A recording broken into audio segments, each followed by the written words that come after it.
नमस्कार, जय हिंद दोस्तों, स्वागत है आपका आपके अपने YouTube चैनल पर। आज के इस वीडियो में जो हम चैप्टर करने वाले हैं वो है वैदिक काल। लगातार आप यूपी पीसीएस आरओ के पीवाईक्यू कर रहे हैं। प्राचीन भारत आपका टॉपिक चल रहा है जिसको आप एंशिएंट हिस्ट्री के नाम से भी जानते हैं। विगत परीक्षाओं में पूछे गए सभी प्रश्नों को आप व्याख्या के साथ देख रहे हैं और ये आपका एंशिएंट हिस्ट्री का तीसरा वीडियो है। लगातार आपके 15 चैप्टर होंगे एंशिएंट हिस्ट्री के और बहुत ही शानदार तरीके से आप इस पूरे टॉपिक को कंप्लीट करके और इस पूरे पीवाईक्यू सीरीज के द्वारा अपनी तैयारी कंप्लीट करेंगे। 27 अक्टूबर को आपका पेपर होना है और वो पेपर आपका बहुत जरूरी है आपकी तैयारी की दृष्टि से, आपके भविष्य की दृष्टि से। तो उस तैयारी को कंप्लीट करने के लिए ये पीवाईक्यू सीरीज शुरू की गई है। वीडियो को लाइक कर लीजिएगा, चैनल पर नया है चैनल को सब्सक्राइब कर लीजिएगा। चलिए बिना वक्त गवाए शुरू करते हैं आज का ये बेहतरीन टॉपिक वैदिक काल।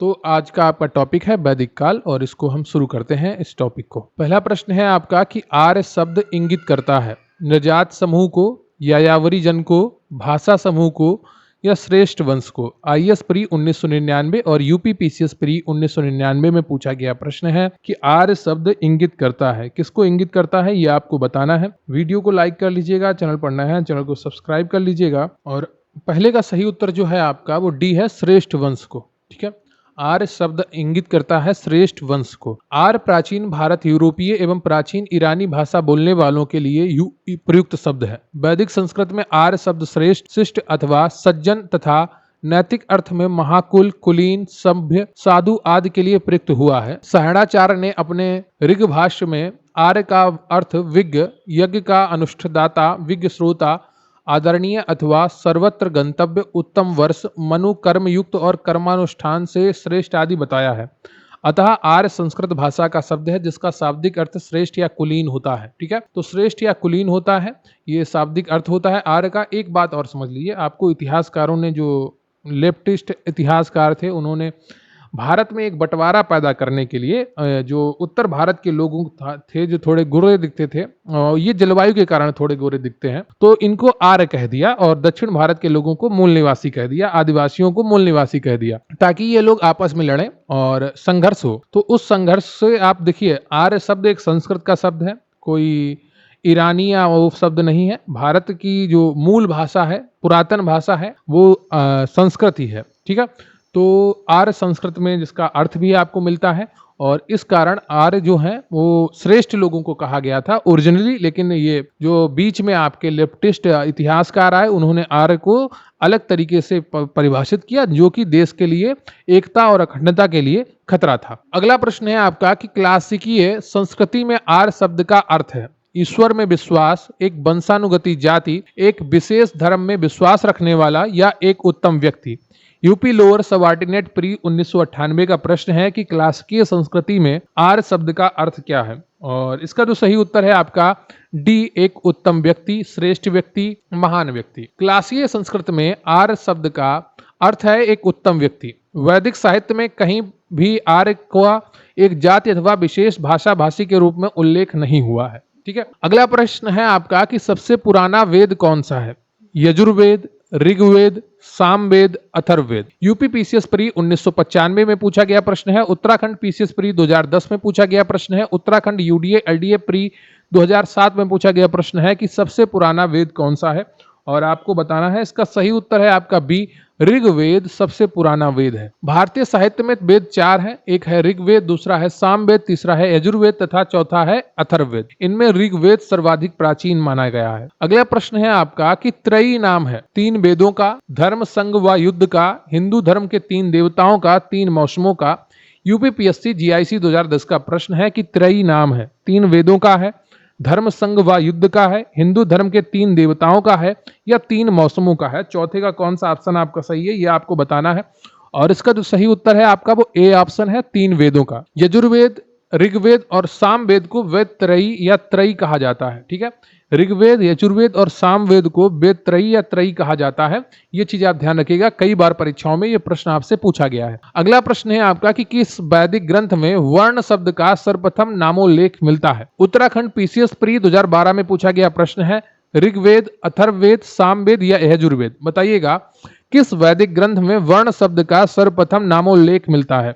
पांचवें का कौन सा ऑप्शन आपका सही है ये आपको बताना है और इसका सही उत्तर है आपका ए, ऋग्वेद। वर्ण शब्द का सर्वप्रथम उल्लेख ऋग्वेद में मिलता है। ऋग्वेद में वर्ण शब्द रंग के अर्थ में तथा कहीं कहीं व्यवसाय चयन के अर्थ में प्रयुक्त होता है। आर्यों को गौर वर्ण तथा दासों को कृष्ण वर्ण का कहा गया है। ऋग्वेद के 10वें मंडल के पुरुष सूक्त में सर्वप्रथम शूद्र शब्द मिलता है। ठीक है, तो ये चीज आप ध्यान रखिएगा। सही उत्तर है आपका ऋग्वेद। किसी वैदिक वर्ण में, किस वैदिक ग्रंथ में वर्ण शब्द का सर्वप्रथम नामोल्लेख मिलता है, तो आंसर हो जाएगा आपका ए, ऋग्वेद। अगला प्रश्न है आपका कि वर्ण व्यवस्था से संबंधित पुरुष सूक्त मूलतः पाया जाता है अथर्ववेद में, सामवेद में, ऋग्वेद में या मनुस्मृति में, इनमें से कोई नहीं। छत्तीसगढ़ पीसीएस प्री 2014 का प्रश्न है कि वर्ण व्यवस्था से संबंधित पुरुष सूक्त मूलतः पाया जाता है। छठे का कौन सा ऑप्शन आपका सही है और इसका सही उत्तर है आपका सी ऑप्शन, ऋग्वेद। अगला प्रश्न है आपका, यहाँ पर सुमेलित करना है आपको इसको। ठीक है,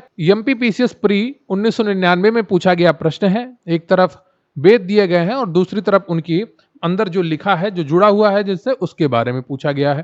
तो कौन सा ऑप्शन आपका सही होगा सातवें का, ये आपको बताना है। जो आपका अथर्ववेद है वो औषधियों से जुड़ा हुआ है। किससे जुड़ा हुआ है? औषधियों से।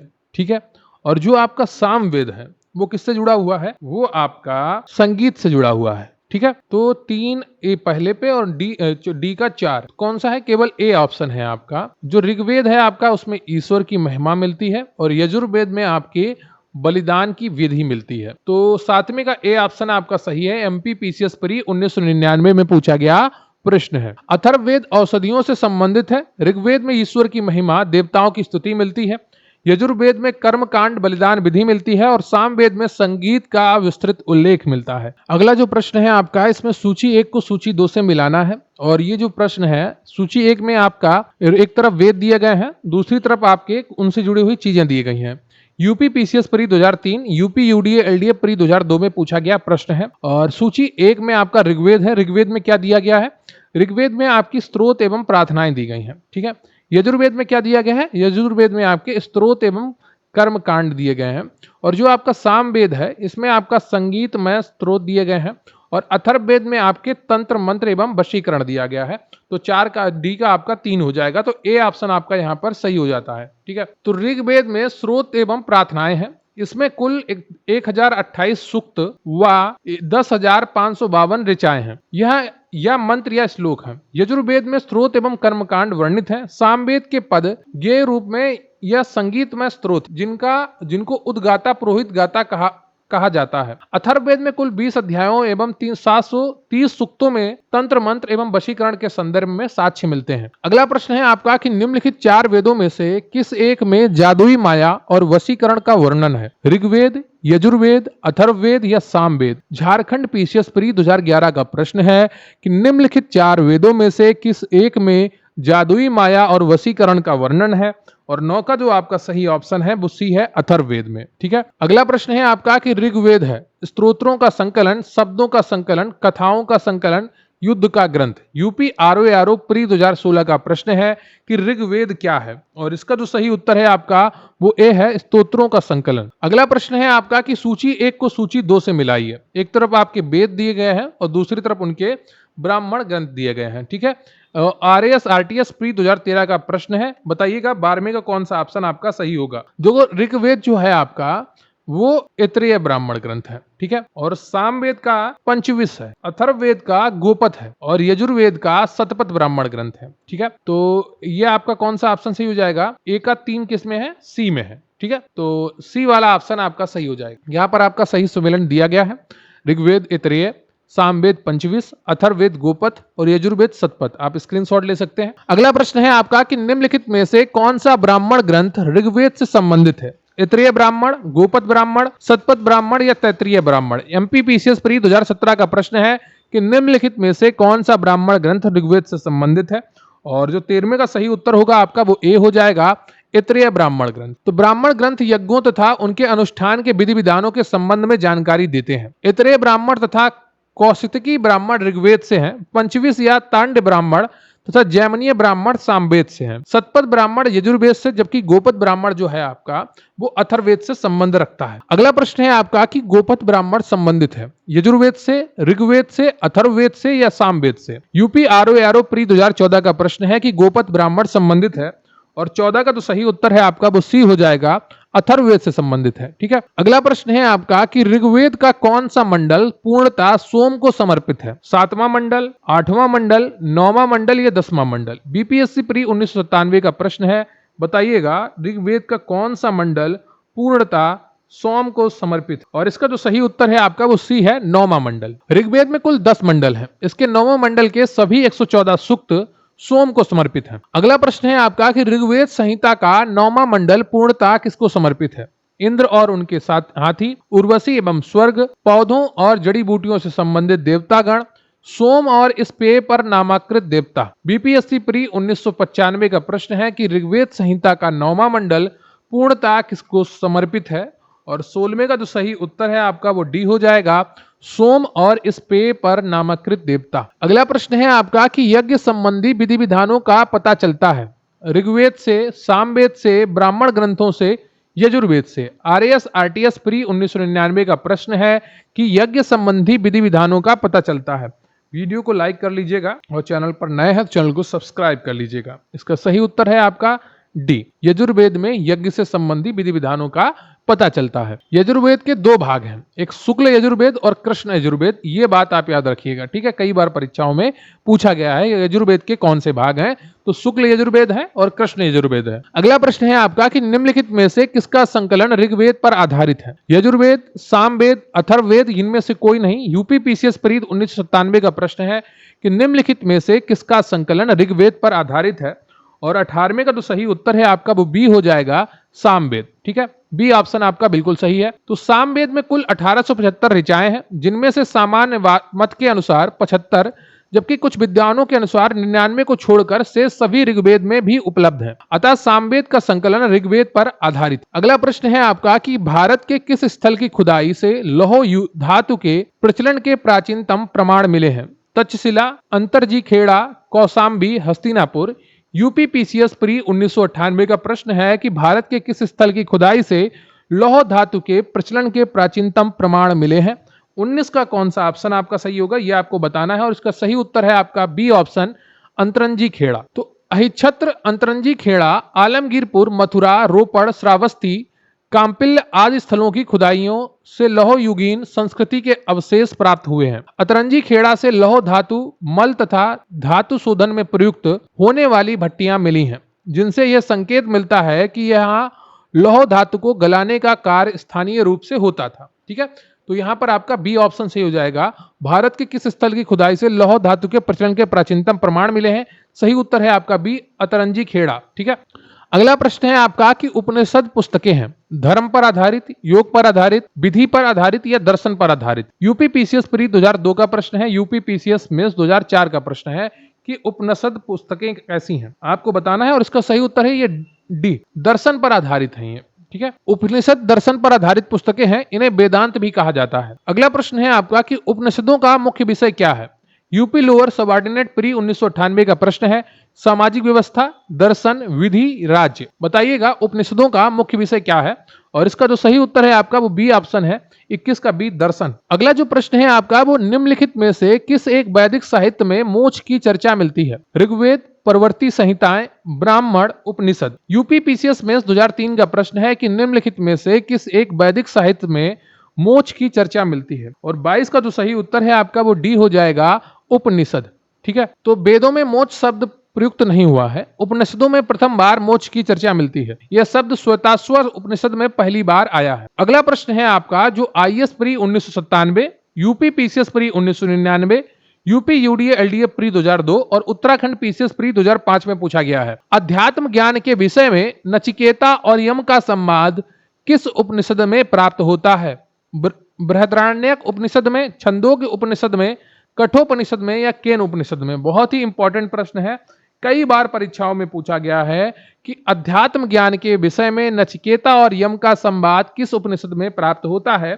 और इसका जो सही उत्तर है आपका वो सी है, कठोपनिषद में। कठोपनिषद में यम और नचिकेता के संवाद उल्लिखित हैं। इसमें आचार्य यम ने नचिकेता को उपदेश दिया है, ना इस आत्मा का कभी जन्म होता है और न इसकी कभी मृत्यु होती है, यह अजन्मा, नित्य तथा शाश्वत है। कंठोपनिषद में कृष्ण यजुर्वेद का उपनिषद। अगला प्रश्न है आपका कि नचिकेता आख्यान का उल्लेख मिलता है अथर्ववेद में, सतपथ ब्राह्मण में, कठोपनिषद में, बृहद्रणायक उपनिषद में। यूपी पीसीएस में 2006 का प्रश्न है कि नचिकेता आख्यान का उल्लेख मिलता है। 24 का जो सही उत्तर है आपका वो सी है, कठोपनिषद में। अगला प्रश्न है आपका कि उपनिषद काल के राजा अश्वपति शासक थे, काशी के, केकई के, पंचाल के या विदेही के। यूपी पीसीएस प्री 1999 का प्रश्न है कि उपनिषद काल के राजा अश्वपति शासक थे और 25 का जो सही उत्तर है आपका वो बी है, केकई के। अगला प्रश्न है आपका कि उपनिषदों में वर्णित राजाओं में विदेही के राजा जनक, पंचाल के राजा प्रवाण जाबली, केकई के राजा अश्वपति और काशी के राजा अजात शत्रु प्रमुख थे। अगला प्रश्न है आपका कि निम्नलिखित में से वैदिक साहित्य का सही क्रम कौन सा है? वैदिक संहिताएं, ब्राह्मण, आरण्यक, उपनिषद। वैदिक संहिताएं, उपनिषद, आरण्यक, ब्राह्मण। वैदिक संहिताएं, आरण्यक, ब्राह्मण, उपनिषद। वैदिक संहिताएं, वेदांग, आरण्यक, स्मृतियां। यूपी पीसीएस मेंस 2014 का प्रश्न है कि निम्नलिखित में से वैदिक साहित्य का सही क्रम कौन सा है? और 26 का जो सही उत्तर है आपका वो ए हो जाएगा, वैदिक संहिताएं, ब्राह्मण, आरण्यक और उपनिषद। अगला प्रश्न है आपका कि आरंभिक वैदिक साहित्य में सर्वाधिक वर्णित नदी है? सिंधु है, सुतुद्री है, सरस्वती है या गंगा है? आईएएस प्री 1996 का प्रश्न है कि आरंभिक वैदिक साहित्य में सर्वाधिक वर्णित नदी कौन सी है? और 27 का जो सही उत्तर है आपका वो ए है, सिंधु नदी।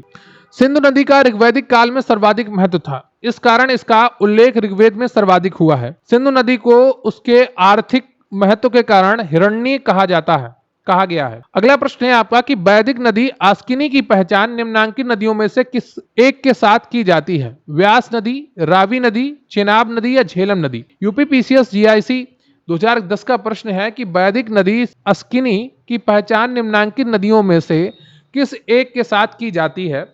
और 28 का जो उत्तर आपका सही है वो सी है, चेनाब। अगला प्रश्न है आपका कि ऋग्वेद में निम्नांकित किन नदियों का उल्लेख अफगानिस्तान के साथ आर्यों के संबंध का सूचक है? आस्किनी, परुष्णी, कुभा, कुर्मु, विपासा या सुतुद्री? यूपी पीसीएस प्री 2010 का प्रश्न है कि ऋग्वेद में निम्नांकित किन नदियों का उल्लेख अफगानिस्तान के साथ आर्यों के संबंध का सूचक है? और 29 का जो सही ऑप्शन है आपका वो सी है, कुभा और कुर्मु। ऋग्वेद में उल्लेखित कुभा यानी कि काबुल, कुर्मु यानी कि कुर्रम, गोमती यानी कि गोमल एवं सुवास्तु यानी कि स्वात नदियां अफगानिस्तान में बहती थीं। इन नदियों का उल्लेख स्पष्ट होता है कि आर्यों का अफगानिस्तान के साथ गहन संबंध था। अगला प्रश्न है आपका कि वैदिक नदी कुभा का स्थान कहां निर्धारित होना चाहिए? अफगानिस्तान में, चीनी तुर्किस्तान में, कश्मीर में या पंजाब में? यूपी पीसीएस प्री 1999 का प्रश्न है, बताइएगा कौन सा ऑप्शन आपका सही है। और इसका जो सही उत्तर है आपका वो ए हो जाएगा, अफगानिस्तान में। अगला प्रश्न है आपका 31, जिसमें सूची 1 को सूची 2 से मिलाना है। एक तरफ वैदिक नदियां दी गई हैं और उनके आधुनिक नाम दिए गए हैं और उन्हीं के आधार पर आपको प्रश्नों का सही ऑप्शन चुनना है। और ये यूपी पीसीएस प्री 2012 में पूछा गया प्रश्न है। वैदिक नदियों के नाम इस प्रकार हैं, कुभा, परुष्णी, सदानीरा, सुतुद्री। और आधुनिक नदियों के नाम है गंडक, काबुल, रावी, सतलज। बताइएगा कौन सा ऑप्शन आपका सही है। देखिएगा, जो कुभा नदी है वो काबुल नाम है उसका आधुनिक नाम, और जो परुष्णी है आपका उसका नाम आधुनिक नाम रावी है, और सदानीरा गंडक नदी है, और सुतुद्री सतलज नदी है। तो ये आपका कौन सा ऑप्शन सही हो जाएगा? ए का 2 किसमें है? सिर्फ बी में है। ठीक है, तो बी ऑप्शन आपका यहाँ पर सही हो जाता है। अगर आपको ए भी पता होता तो बाकी ऑप्शन बहुत ही आसानी से आप मिला लेते। तो यहाँ पर देखिए लिखा भी है कुभा काबुल, परुष्णी रावी, सदानीरा गंडक और सुतुद्री या सतुद्री सतलज नदी। अगला प्रश्न है आपका कि निम्नलिखित में से कौन सी प्रथा चतुष्टय वेदोत्तरों काल में प्रचलित हुई? आईएएस प्री 1994 का प्रश्न है, धर्म, अर्थ, काम, मोक्ष, ब्राह्मण, क्षत्रिय, वैश्य, शूद्र, ब्रह्मचर्य, गृहस्थाश्रम, वानप्रस्थ, संन्यास या इंद्र, सूर्य, रुद्र, मरुत? बताइएगा 32 का कौन सा ऑप्शन आपका सही है। और इसका जो सही उत्तर है, एक तो यहाँ पर 2 ऑप्शन आपके सही होते हैं। एक तो आपका ए धर्म, अर्थ, काम, मोक्ष, और ऑप्शन सी ब्रह्मचर्य, गृहस्थाश्रम, वानप्रस्थ और संन्यास। धर्म यानी कि ब्रह्मचर्य, अर्थ यानी कि गृहस्थाश्रम, काम यानी कि वानप्रस्थ। ठीक है, तो उस तरीके से आप जोड़ सकते हैं, पर ऐसा है नहीं कि हर चीज मोक्ष का आपका संन्यास से तो जुड़ ही जाता है। ठीक है, तो ए और सी आपका ये ऑप्शन यहाँ पर सही होते हैं। चारों पुरुषार्थ धर्म, जो 4 पुरुषार्थ जो माने गए हैं वो धर्म, अर्थ, काम और मोक्ष माने गए हैं।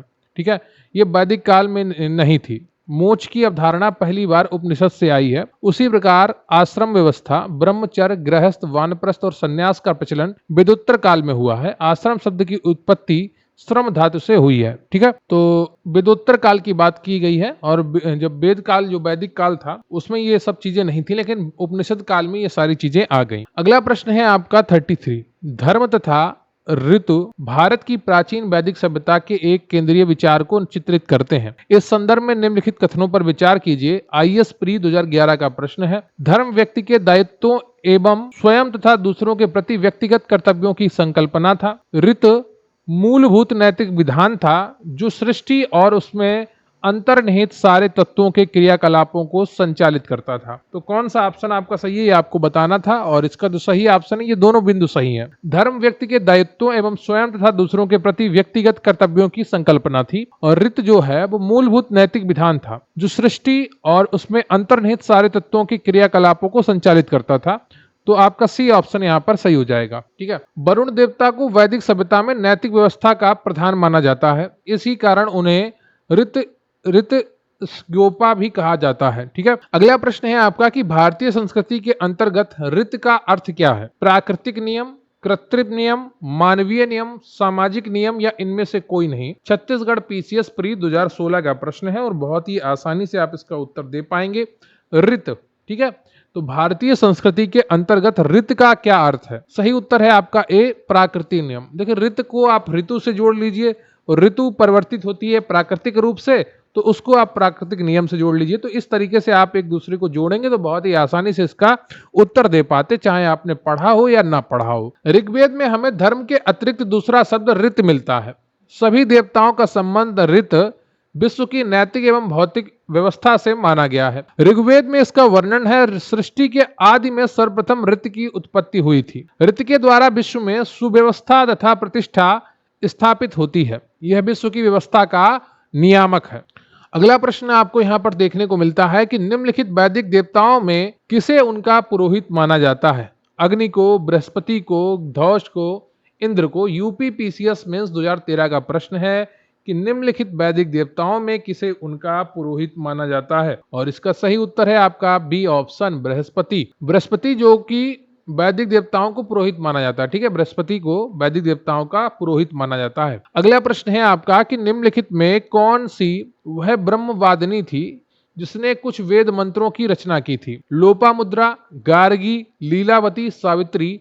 IS प्री 1995 का प्रश्न है कि निम्नलिखित में कौन सी ब्रह्मवादिनी थी जिसने कुछ वेद मंत्रों की रचना की थी? 36 का कौन सा ऑप्शन आपका सही हो जाएगा?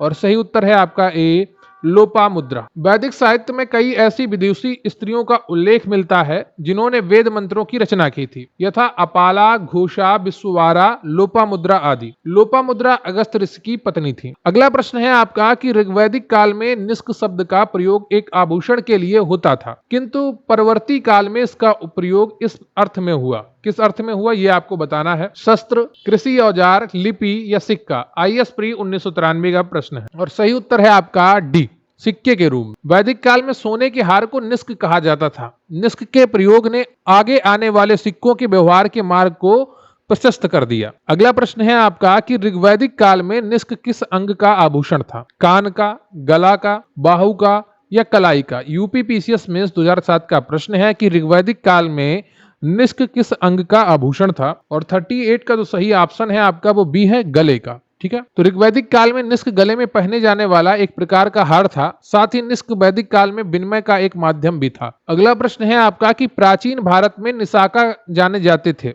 स्वर्ण आभूषण, गाय, तांबे के सिक्के या चांदी के सिक्के? यूपी PCS प्री 2005 का प्रश्न है कि प्राचीन भारत में निशाका जाने जाते थे और सही उत्तर है आपका इसका ए, स्वर्ण के आभूषणों को प्राचीन भारत में निष्क या निशाका के नाम से जाना जाता था। बौद्ध जातक में 3 प्रकार के स्वर्ण सिक्कों का उल्लेख मिलता है। प्रथम क्रम में निशाका या निष्क, दूसरे क्रम में सुवर्ण और तीसरे क्रम में मसाका।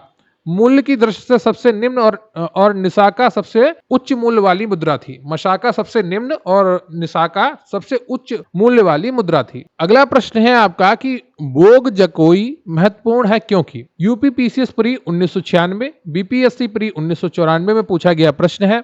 यह मध्य एशिया एवं तिब्बत के मध्य एक महत्वपूर्ण व्यापारिक केंद्र था। यहाँ से प्राप्त अभिलेखों में वैदिक देवताओं एवं देवियों का नामों उल्लेख प्राप्त होता है। वेद के मूल ग्रंथों की रचना यहाँ हुई थी। उपर्युक्त में से कोई नहीं। बताइएगा बोगज कोई महत्वपूर्ण है क्योंकि? इसका सही उत्तर है आपका बी ऑप्शन। यहाँ से प्राप्त अभिलेखों में वैदिक देवताओं एवं देवियों का नामोल्लेख प्राप्त होता है। एशिया माइनर स्थित बोगजकोई से 14वीं शताब्दी ईसा पूर्व के अभिलेख में ऋग्वैदिक काल के देवताओं इंद्र, वरुण, मित्र तथा नासत्य का उल्लेख मिलता है। इससे ज्ञात होता है कि वैदिक आर्य ईरान से होकर ही भारत आए होंगे। अगला प्रश्न है आपका कि निम्नलिखित अभिलेखों में से कौन सा ईरान से भारत में आर्यों के आने की सूचना देता है? मानसेहरा, सहवाजगढ़ी, बोगजकोई या जूनागढ़? यूपी पीसीएस मेंस 2009 का प्रश्न है कि निम्नलिखित अभिलेखों में से कौन सा ईरान से भारत में आर्यों के आने की सूचना देता है? अब ये क्वेश्चन ऐसा है, इतिहासकार हैं, आप लोग भी सोचते होंगे इस तरीके से, तो आपके भी दिमाग में आएगा कि भारत में जो ये देवी देवताएं हैं वैदिक काल के, उन सबके सबूत मिलते हैं, लेकिन ईरान में नहीं मिलते हैं। ईरान में आपको केवल एक मिला है, बोगजकोई। लेकिन वो ये मान लिया गया कि ईरान से भारत में आए थे वो लोग। इतना खुद को कमजोर मानना, इतना खुद को निम्न मानने की आदत पड़ गई है भारतीयों को कि ये नहीं माना, कि ये नहीं सोचा कि भारत के लोग वहां तक गए होंगे। जो अफगानिस्तान है वो प्राचीन काल में भारत का ही हिस्सा था। अफगानिस्तान से लगा हुआ ईरान है, तो वहां तक हो सकता है कि भारत के लोग गए हों, वहां पर अपने अभिलेख लगाया हो। लेकिन यहाँ के इतिहासकारों ने खुद को इतना कमजोर माना और ऐसा माना कि ईरान से आर्य भारत में आए थे। ये बहुत ही बोगस कल्पना मुझे लगती है इतिहासकारों की। क्या आप लोगों को भी लगता है? कमेंट करके बताइएगा। सी ऑप्शन आपका सही है यहाँ पर। अगला प्रश्न है आपका कि 14वीं शती ईसा पूर्व का एक अभिलेख जिसमें वैदिक देवताओं का वर्णन है प्राप्त हुआ है। एक बटाना से, बोगजकोई से, बेबीलोन से या बिसोटून से? यूपी पीसीएस में 2016 में पूछा गया प्रश्न है, कई बार परीक्षाओं में पूछा गया है। 42 का कौन सा ऑप्शन आपका सही है ये आपको बताना है और सही उत्तर है आपका बी ऑप्शन, बोगजकोई। देखिए बार बार प्रश्न करेंगे तो निश्चित रूप से आपको एक एक चीज याद हो जाएगी और कहीं बाहर जाकर पढ़ने की आवश्यकता नहीं पड़ेगी। अगला प्रश्न है आपका कि निम्नलिखित में से किसने आर्यों के आदि देश के बारे में लिखा था? शंकराचार्य, एनी बेसेंट, विवेकानंद, बाल Gangadhar Tilak? UP PCS pre 1996 का प्रश्न है कि निम्नलिखित में से किसने आर्यों के आदि देश के बारे में लिखा था? और 43 का सही ऑप्शन है आपका डी, बाल गंगाधर तिलक। ठीक है, बाल गंगाधर तिलक ने आर्यों के आदि देश के बारे में लिखा था। तिलक ने यह मत व्यक्त किया था कि आर्यों का आदि देश उत्तरी ध्रुव था, किंतु तिलक का यह मत इतिहासकारों में मान्य नहीं है। अगला प्रश्न है आपका कि शतपथ ब्राह्मण में उल्लेखित राजा विदेद माधव से संबंधित ऋषि थे? ऋषि भारद्वाज, ऋषि वशिष्ठ, ऋषि विश्वामित्र, ऋषि Gautam Rahugana? UP lower subordinate pre 2015 में पूछा गया प्रश्न है कि शतपथ ब्राह्मण में उल्लेखित राजा विदेद माधव से संबंधित ऋषि थे। और 45 का जो आपका ऑप्शन सही है वो है डी, ऋषि गौतम राहुगण। आर्यों की पूर्व दिशा की ओर प्रसार के विषय में शतपथ ब्राह्मण में वर्णित विदेद माधव की आख्यायिका उल्लेखनीय है। इसके अनुसार राजा विदेद माधव से संबंधित ऋषि गौतम राहुगढ़ थे। अगला प्रश्न है आपका कि उत्तर वैदिक काल में निम्नलिखित में से किन को आर्य संस्कृति का धूर समझा जाता था? अंग मगध, कौशल विधेय, कुरु पंचाल, मत्स्य सूरसेन? यूपी पीसीएस मेंस 2007 का प्रश्न है कि उत्तर वैदिक काल में निम्नलिखित में से किनको आर्य संस्कृति का धूर समझा जाता था? और 46 का जो सही ऑप्शन है आपका वो सी है, कुरु पंचाल। उत्तर वैदिक काल में नगरीकरण की प्रक्रिया आरंभ हो चुकी थी। कुरु पंचाल इस समय के प्रमुख नगर बन गए थे तथा ये नगर उत्तर वैदिक सभ्यता के मुख्य केंद्र या धूर थे, है ना, जिसको धुरी कहते हैं आप। ठीक है, अगला प्रश्न है आपका कि गोत्र शब्द का प्रयोग सर्वप्रथम हुआ था? अथर्ववेद में, ऋग्वेद में, सामवेद में, यजुर्वेद में? यूपी पीसीएस मेंस 2005 का प्रश्न है कि गोत्र शब्द का प्रयोग हुआ था। और 47 का तो सही उत्तर है आपका वो बी है, ऋग्वेद में। ठीक है, गोत्र शब्द का सर्वप्रथम उल्लेख ऋग्वेद में हुआ था। गोत्र शब्द का मूल अर्थ है गोष्ठ अथवा वह स्थान जहां समूचे कुल का गोधन पाला जाता था। अगला प्रश्न है आपका कि पूर्व वैदिक आर्यों का धर्म प्रमुखता था? भक्ति, मूर्ति पूजा और यज्ञ, प्रकृति पूजा और यज्ञ, प्रकृति पूजा और भक्ति?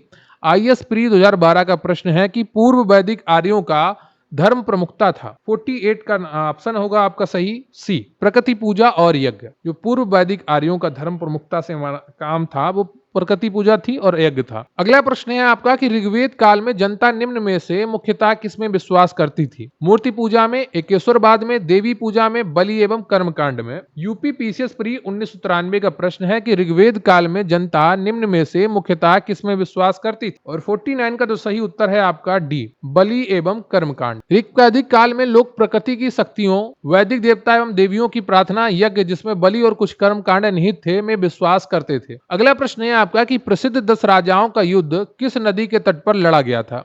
गंगा, ब्रह्मपुत्र, कावेरी, परुष्णी। 42वीं बीपीएससी परी 1997 में पूछा गया प्रश्न है। कई वनडे एग्जाम में पूछा गया प्रश्न है कि प्रसिद्ध 10 राजाओं का युद्ध किस नदी के तट पर लड़ा गया था?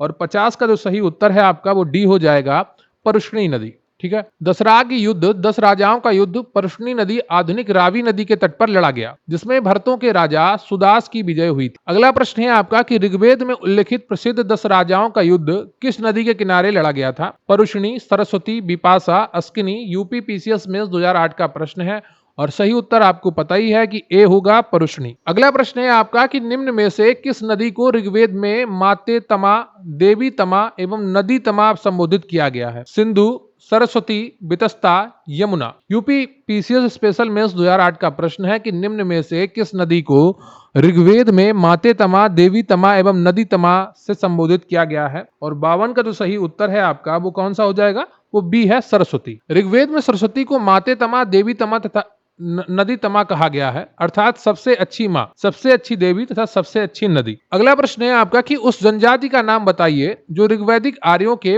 पंचजन से संबंधित नहीं है? यदु, पुरु, तुर्वसु, किकट। यूपी पीसीएस में 2009 का प्रश्न है कि उस जनजाति का नाम बताइए जो ऋग्वैदिक आर्यों के पंचजन से संबंधित नहीं है।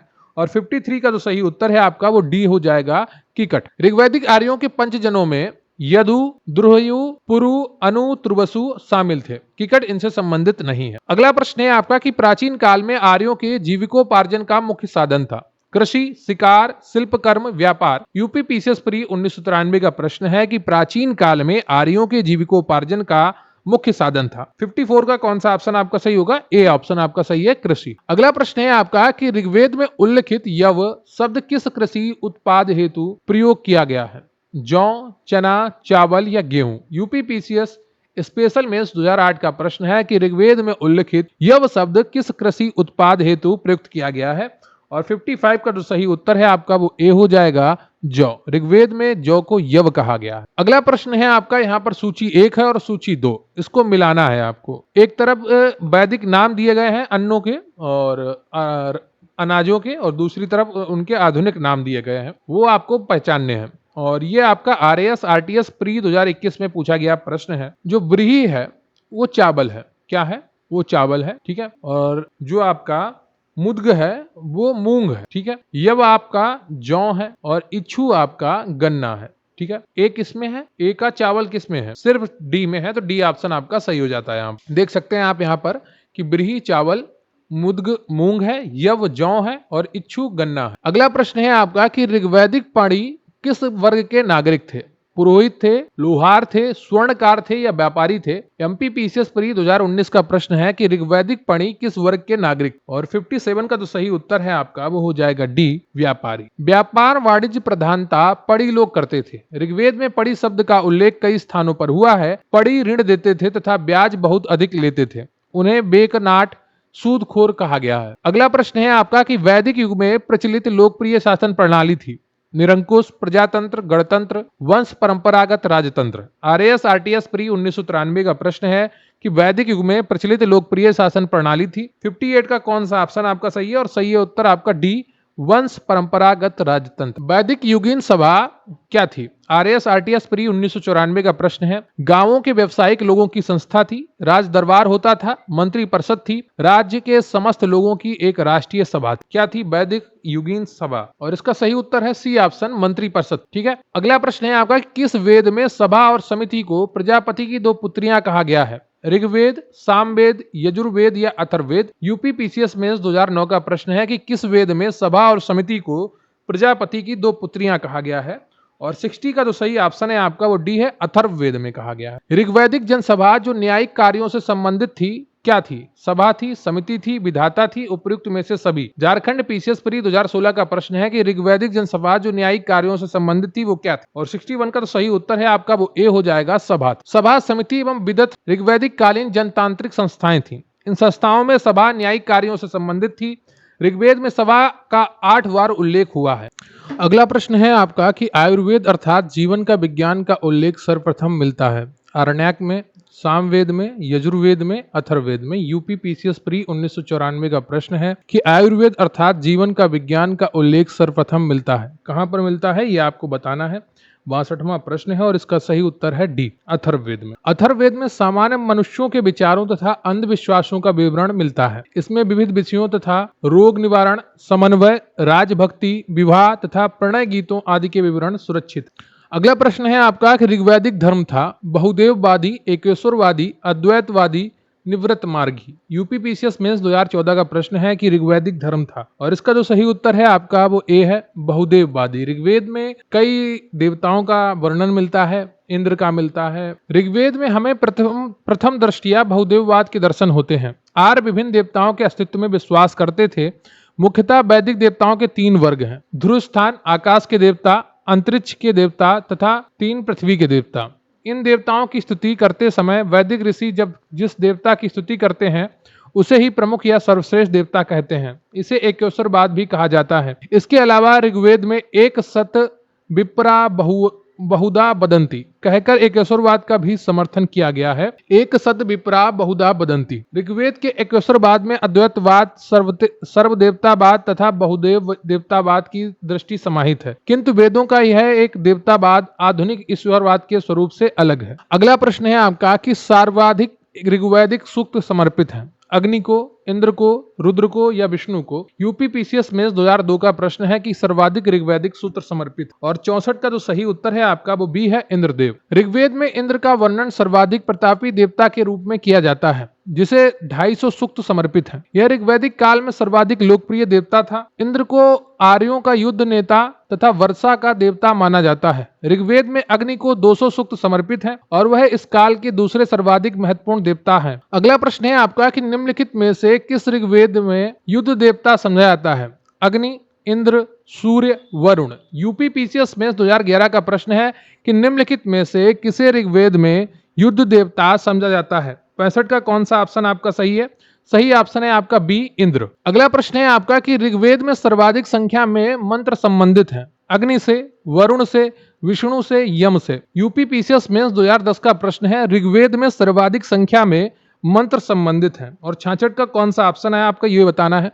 और सही उत्तर है आपका ए, अग्नि से। ऋग्वेद में सर्वाधिक संख्या में मंत्र इंद्र को समर्पित हैं, किंतु वह इस प्रश्न के विकल्प में नहीं है। दूसरे स्थान पर अग्नि को 200 मंत्र समर्पित हैं। अगला प्रश्न है आपका कि वैदिक देवता इंद्र के विषय में निम्नलिखित कथनों पर विचार कीजिए तथा नीचे दिए गए कूट से सही उत्तर को चुनिए। यूपी पीसीएस मेंस 2017 का प्रश्न है कि झंझावात के देवता थे, पापियों को दंड देते थे, नैतिक व्यवस्था के संरक्षक थे या वर्षा के देवता थे। बताइएगा इनमें से कौन से ऑप्शन आपके सही है।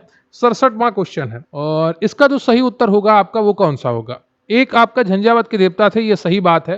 पापियों को दंड देते थे, ऐसी कहीं पर आपको व्याख्या नहीं मिलेगी। नैतिक व्यवस्था के संरक्षक थे, ऐसी भी कहीं व्याख्या आपको नहीं मिलेगी। वर्षा के देवता थी, ये व्याख्या आपको देखने को मिलती है। तो 1 और 4 आपके सही है, तो डी ऑप्शन आपका यहाँ पर सही हो जाता है। तो ऋग्वेद में इंद्र का वर्णन सर्वाधिक प्रतापी देवता के रूप में किया जाता है, जिसे 250 सूक्त समर्पित है। यह ऋग्वैदिक काल में सर्वाधिक लोकप्रिय देवता थे। इंद्र को आर्यों का युद्ध नेता तथा वर्षा, आंधी, तूफान का देवता माना जाता है। इंद्र को वृत्तासुर नामक राक्षस का वध करने वाला, पुरभिद किला को भेदने वाला जिसको पुरंदर भी कहा जाता है, सोमापा सोम का अत्यधिक पान करने वाला, सतकृत 100 शक्तियों का स्वामी आदि नामों से जाना जाता है। नैतिक व्यवस्था का संरक्षक वरुण को कहा गया है। इसके अतिरिक्त कुछ मंत्रों में पापियों को दंड देने के लिए इंद्र और सोम से प्रार्थना की गई है। इससे स्पष्ट होता है कि इंद्र पापियों को दंड भी देते थे। प्रश्न विकल्प में कथन 1, 2, 4 ना होने के कारण विकल्प डी 1 और 4 ज्यादा उत्तर सही लगते हैं। ठीक है, अगला प्रश्न है आपका कि निम्नलिखित में से पूर्व वैदिक आर्यों का सर्वाधिक लोकप्रिय देवता कौन था? वरुण, विष्णु, रुद्र, इंद्र। यूपीपीसीएस में 2008 का प्रश्न है कि निम्नलिखित में से पूर्व वैदिक आर्यों का सर्वाधिक लोकप्रिय देवता कौन था। 68 का आपका कौन सा ऑप्शन सही है, यह आपको बताना है और इसका जो सही उत्तर है वो है डी, इंद्र। अगला प्रश्न है आपका कि वैदिक देव मंडल में निम्न में से कौन सा देवता युद्ध का देवता माना जाता है। वरुण, इंद्र, मित्र, अग्नि। उत्तराखंड पीसीएस प्री 2016 का प्रश्न है कि वैदिक देव मंडल में निम्न में से कौन देवता युद्ध का देवता माना जाता है और 69 का जो सही उत्तर है आपका वो है बी, इंद्र। अगला प्रश्न है आपका कि 800 से 600 ईसा पूर्व का काल किस युग से जुड़ा हुआ है। ब्राह्मण युग, सूत्र युग, रामायण युग, महाभारत युग। यूपीपीसीएस प्री 2002 का प्रश्न है कि 800 से 600 ईसा पूर्व का काल किस युग से जुड़ा हुआ है और 70 का जो सही उत्तर है आपका वो ए है, ब्राह्मण युग। 800 से 600 ईसा पूर्व का काल ब्राह्मण ग्रंथों के प्रणयन युग से जुड़ा है। प्रायः 7वीं या 6ठी शताब्दी ईसा पूर्व से लेकर 3री शताब्दी ईस्वी तक का समय सूत्र काल कहा जाता है। अगला प्रश्न है आपका गायत्री मंत्र किस पुस्तक में मिलता है। Upanishad, Bhagavad Gita, Rigveda, Yajurveda. 39th BPSC pre 1994 Gayatri मंत्र किस पुस्तक में मिलता है और 71 का तो सही उत्तर है आपका वो सी है, ऋग्वेद। गायत्री मंत्र ऋग्वेद में उल्लिखित है। इसके रचनाकार विश्वामित्र हैं। यह संहिता सूर्य देवता को समर्पित है। यह मंत्र ऋग्वेद के तृतीय मंडल में वर्णित। अगला प्रश्न है आपका कि गायत्री मंत्र के नाम से प्रसिद्ध मंत्र सर्वप्रथम किस ग्रंथ में मिलता है। भगवद गीता, अथर्ववेद, ऋग्वेद, मनुस्मृति। यूपीपीसीएस प्री 2013 का प्रश्न है कि गायत्री मंत्र के नाम से प्रसिद्ध मंत्र सर्वप्रथम किस ग्रंथ में मिलता है और 72 का कौन सा ऑप्शन आपका सही है। सही उत्तर है आपका सी, ऋग्वेद। अगला प्रश्न है आपका कि गायत्री मंत्र की रचना किसने की थी। वशिष्ठ, विश्वामित्र, इंद्र, परीक्षित। उत्तराखंड पीसीएस प्री 2006 का प्रश्न है कि गायत्री मंत्र की रचना किसने की और 73 का तो सही ऑप्शन है आपका वो बी हो जाएगा, विश्वामित्र ने की थी। अगला प्रश्न है आपका कि सर्ग, प्रतिसर्ग, वंश, मनवंतर और वंशानुचरित संकेतक हैं वेदों के, पुराणों के, उपनिषदों के या सूत्रों के। यूपीपीसीएस प्री एग्जाम 2015 का प्रश्न है कि सर्ग, प्रतिसर्ग, वंश, मनवंतर और वंशानुचरित संकेतक किसके हैं। 74 का कौन सा ऑप्शन आपका सही है और इसका सही उत्तर है आपका बी, पुराणों के। पुराणों में 5 प्रकार के विश्वों का वर्णन सिद्धांतता इस प्रकार है। सर्ग, प्रतिसर्ग, वंश, मनवंतर तथा वंशानुचरित। सर्ग बीज या आदि सृष्टि का पुराण है। प्रतिसर्ग प्रलय के बाद की पुनर्सृष्टि को कहते हैं। वंश में देवताओं या ऋषियों के वंश वृक्षों का वर्णन है। मनवंतर में कल्प के महायुगों का वर्णन है और वंशानुचरित पुराणों के वे अंग हैं जिनमें राजवंशों की तालिकाएं दी हुई हैं और राजनीतिक अवस्थाओं, कक्षाओं तथा घटनाओं का वर्णन मिलता है। अगला प्रश्न है आपका कि पुराणों की संख्या क्या है। यूपीपीएससी जीआईसी 2010, यूपीपीसीएस प्री 2009 में पूछा गया प्रश्न है 16, 18, 19 या 21 और 75 का तो सही उत्तर है आपका वो बी है, 18। पुराणों की संख्या 18 है। इनकी रचना लोमहर्ष ऋषि तथा उनके पुत्र उग्रश्रवा द्वारा की गई थी। अगला प्रश्न है आपका कि श्रीमद् भागवत गीता मौलिक रूप से किस भाषा में लिखी गई है। उत्तराखंड यूडीए एलडीए प्री 2007 का प्रश्न है संस्कृत, उर्दू, पाली या हिंदी। बताइएगा 76 का कौन सा ऑप्शन आपका सही है और सही उत्तर है आपका ए, संस्कृत। अगला प्रश्न है आपका कि महाभारत मूलतः किस रूप में जानी जाती है। बृहत कथा, ब्राह्मण, बृहत संहिता या जय संहिता। यूपी आरओ प्री 2014 का प्रश्न है कि महाभारत मूलतः किस रूप में जानी जाती है और 77 का तो सही उत्तर है आपका वो डी है, जय संहिता के रूप में जानी जाती है। महाभारत के प्रारंभिक रचना काल में 8800 श्लोक थे और इसे जय संहिता के नाम से जाना जाता था। महाभारत का दूसरा संस्करण भारत था जिसमें श्लोकों की संख्या 24,000 थी। वर्तमान महाभारत में 1 लाख श्लोक प्राप्त हैं। यह इसका अंतिम संस्करण है जिसे सतसहस्त्री संहिता या महाभारत कहा जाता है। अगला प्रश्न है आपका कि सतसहस्री संहिता उपनाम निम्नलिखित में से किस ग्रंथ का है। प्रश्न एक बार फिर से सुनिएगा। सतसहस्री संहिता उपनाम निम्नलिखित में से किस ग्रंथ का है। ऋग्वेद का है, अथर्ववेद का है, रामायण का है या महाभारत का है।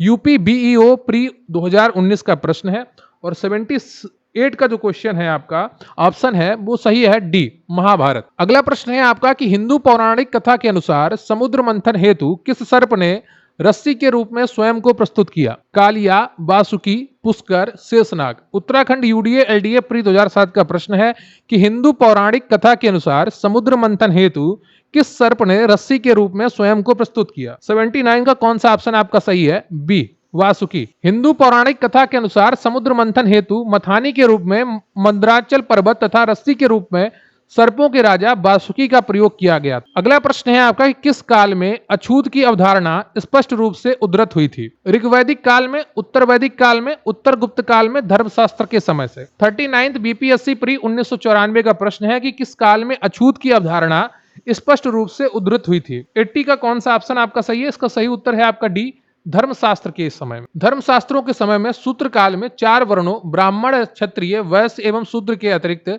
समाज में अनेक जातियों यथा अंबष्ठ, उग्र, निषाद, मागध, वैदेहक, रथकार आदि का आविर्भाव अनुलोम एवं प्रतिलोम विवाहों के फलस्वरूप हो गया। पाणिनि ने 2 प्रकार के शूद्रों का उल्लेख किया है, निर्वसित एवं अनिर्वसित। इनमें पहले प्रकार के शूद्र ही अस्पृश्य माने जाते थे। अगला प्रश्न है आपका कि सत्यमेव जयते शब्द किस उपनिषद से लिया गया है? UPPCS special pre 2004, UPPCS mains 2004 का प्रश्न है कि सत्यमेव जयते शब्द किस उपनिषद से लिया गया है?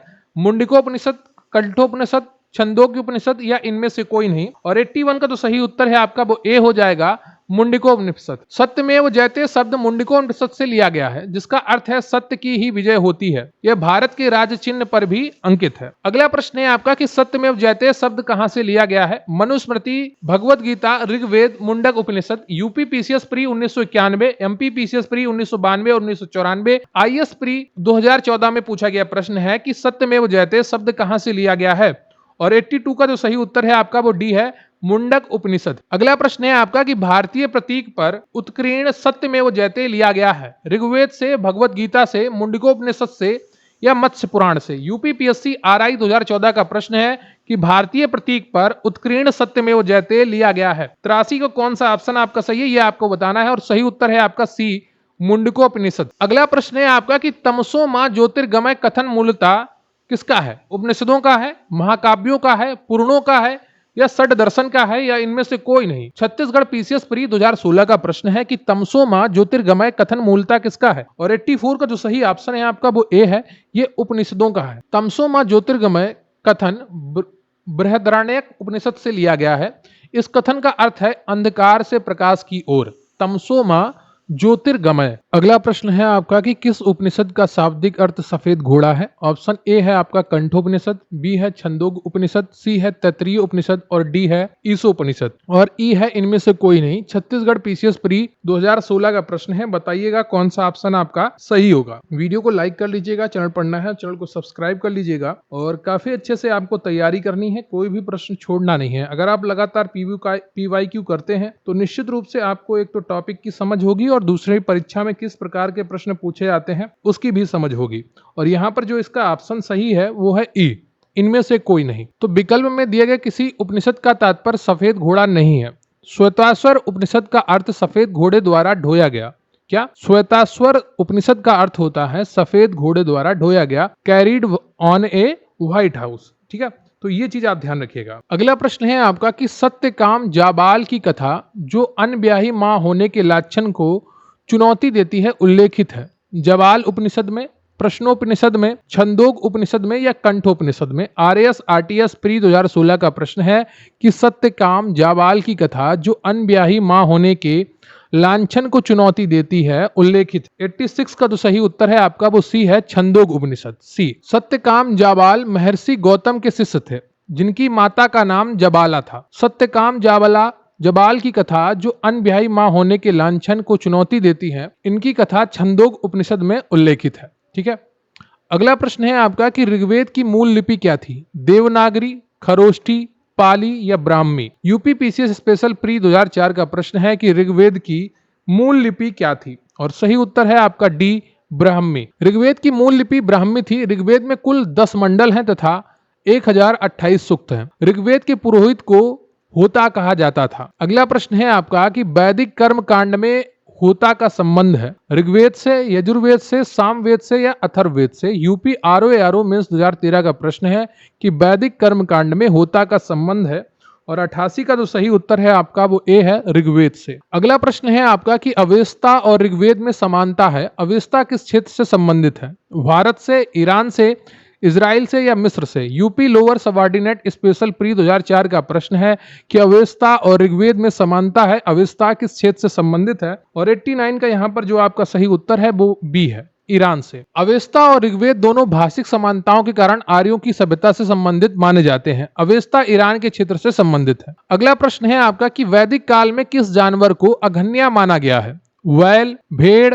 गाय या हाथी? यूपी पीसीएस प्री 2008 का प्रश्न है। अघन्या यानी कि ना मारे जाने योग्य। ठीक है, तो इसका जो सही उत्तर है आपका वो सी है, गाय। गाय को अघन्या माना गया है। गाय की हत्या अथवा उसे घायल करने वाले व्यक्ति को मृत्यु दंड तथा देश निकाले की व्यवस्था वेदों में दी गई है। अगला प्रश्न है आपका कि ऋग्वेद में अघन्या का प्रयोग हुआ है बकरी के लिए, गाय के लिए, हाथी के लिए या घोड़े के लिए? यूपी यूडीए एलडीए स्पेशल 2010 का प्रश्न है और सही उत्तर है आपका बी, गाय के लिए। अगला प्रश्न है आपका कि ऋग्वेद में कई परिच्छेदों में प्रयुक्त अघन्य शब्द संदर्भित है? पुजारी के लिए, स्त्री के लिए, गाय के लिए, ब्राह्मण के लिए? यूपी पीसीएस प्री 2017 का प्रश्न है कि ऋग्वेद में कई परिच्छेदों में प्रयुक्त अघन्य शब्द संदर्भित है। 92 का कौन सा ऑप्शन आपका सही है ये आपको बताना है और इसका जो सही उत्तर है आपका वो सी है, गाय के लिए। अगला प्रश्न है आपका कि ऋग्वैदिक कालीन आर्यों और सिंधु घाटी के लोगों की संस्कृति के बीच अंतर के संबंध में निम्नलिखित कथनों में से कौन सा सही है? तो अंतर के संबंध में आपसे पूछा गया है कौन सा कथन सही है।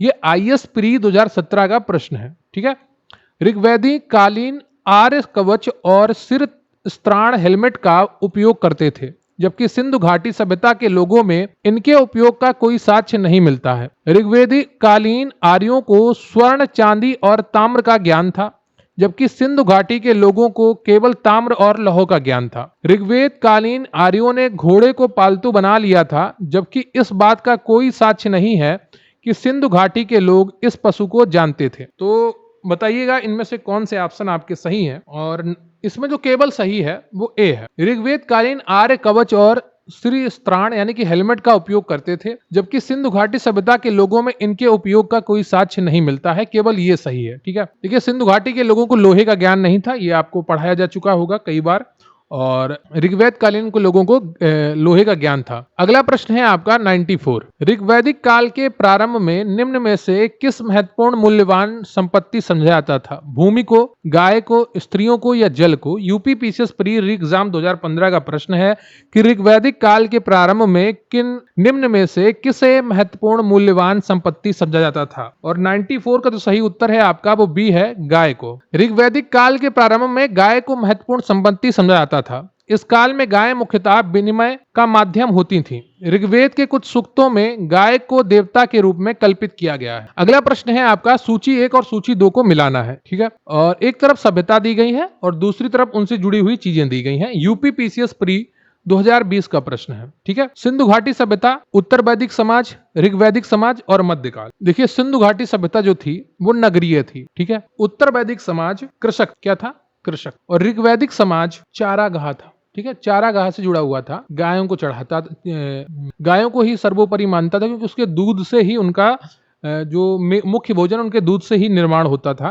तो चारागाह इसके प्रमुख थे, तो क्योंकि गायों को चराना है तभी तो उनसे वो दुग्ध के उत्पाद मिलेंगे। मध्यकाल जमींदारी। ठीक है, तो सिंधु घाटी सभ्यता नगरीय 1 का 4 किसमें है? 2 में है। और उत्तर वैदिक समाज कृषक, तो आपका डी ऑप्शन यहाँ पर सही हो जाएगा। ठीक है, यहाँ पर देखिए पूरा मिला हुआ है, सिंधु घाटी सभ्यता नगरीय, उत्तर वैदिक समाज कृषक, ऋग्वैदिक समाज चारागाह और मध्यकाल जमींदार। अगला प्रश्न है आपका कि प्राचीन भारतीय समाज के प्रसंग में निम्नलिखित शब्दों में से कौन सा शब्द शेष 3 के वर्ग का नहीं है? कुल, वंश, कोष, गोत्र। आईएएस प्री 1996 का प्रश्न है कि प्राचीन भारतीय समाज के प्रसंग में निम्नलिखित शब्दों में से कौन सा शब्द शेष 3 के वर्ग का नहीं है? और 96 का जो सही उत्तर है आपका वो है सी, कोष। ठीक है, ये तो कोई स्थान हो गया कोई, और कुल, वंश, गोत्र ये कल्चरल परंपरा थी। प्राचीन भारतीय समाज के संदर्भ में कुल, वंश तथा गोत्र परिवार से संबंधित हैं, जबकि कोष परिवार से संबंधित ना होकर भंडार से संबंधित है। ठीक है, राजकोष है ना, इस तरीके से आप समझ सकते हैं। अगला प्रश्न है आपका कि संस्कारों की कुल संख्या कितनी है? 10, 12, 15 या 16? एमपी पीसीएस प्री 2015 में पूछा गया प्रश्न है कि संस्कारों की कुल संख्या कितनी है? और 97 का जो सही उत्तर है आपका वो डी है, 16। संस्कार का शाब्दिक अर्थ है परिष्कार, शुद्धता अथवा पवित्रता। गौतम धर्म सूत्र में इसकी संख्या 40 मिलती है। मनु ने गर्भाधान से मृत्यु पर्यंत 13 संस्कारों का उल्लेख किया है। बाद की स्मृतियों में इनकी संख्या 16 स्वीकार की गई है। आज यही सर्वप्रचलित है। अगला प्रश्न है आपका कि जीविकोपार्जन हेतु वेद वेदांग पढ़ाने वाला अध्यापक कहलाता है आचार्य, उपाध्याय, पुरोहित या अधर्वयु। उत्तराखंड यूडीए एलडीए मेंस 2007 का प्रश्न है कि जीविकोपार्जन हेतु वेद वेदांग पढ़ाने वाला अध्यापक कहलाता है, और 98 का जो सही उत्तर है आपका वो सी है, उपाध्याय कहलाता है। ठीक है, तो वैदिक काल में जीविकोपार्जन हेतु वेद वेदांग पढ़ाने वाला अध्यापक उपाध्याय कहलाता था। आचार्य गुरुकुल की स्थापना करके अपने शिष्यों को पढ़ाता था तथा कोई फीस नहीं लेता था, किंतु शिष्य के द्वारा दी गई दक्षिणा स्वीकार कर लेता था। तो ये आपका पूरा कंप्लीट होता है चैप्टर वैदिक काल, जिसमें आपने यूपीपीसीएस आरओ पीवाईक्यू सीरीज के लिए प्राचीन भारत यानी कि एंशिएंट हिस्ट्री का पूरा एमसीक्यू यानी कि पीवाईक्यू पार्ट 3 देखा है। विगत परीक्षाओं में पूछे गए सभी प्रश्न यहाँ पर थे, सभी की व्याख्या थी। उम्मीद करता हूँ आपका वैदिक काल पूरा कंप्लीट हो गया होगा और आपको पता चला होगा कि परीक्षा में किस प्रकार के प्रश्न आते हैं और किस तरीके से इनको पढ़ा जाता है। तो वीडियो को लाइक कर लीजिएगा, चैनल पर नए हैं चैनल को सब्सक्राइब कर लीजिएगा। प्रश्न यहीं से आएगा, पढ़ते रहेंगे आप तो मेरे साथ आपको यकीन आएगा। तो चलिए आज की वीडियो में बस इतना ही, मिलते हैं अगले चैप्टर के साथ जिसमें आप बौद्ध धर्म को पढ़ेंगे। Thank you very much. जय हिंद, जय भारत।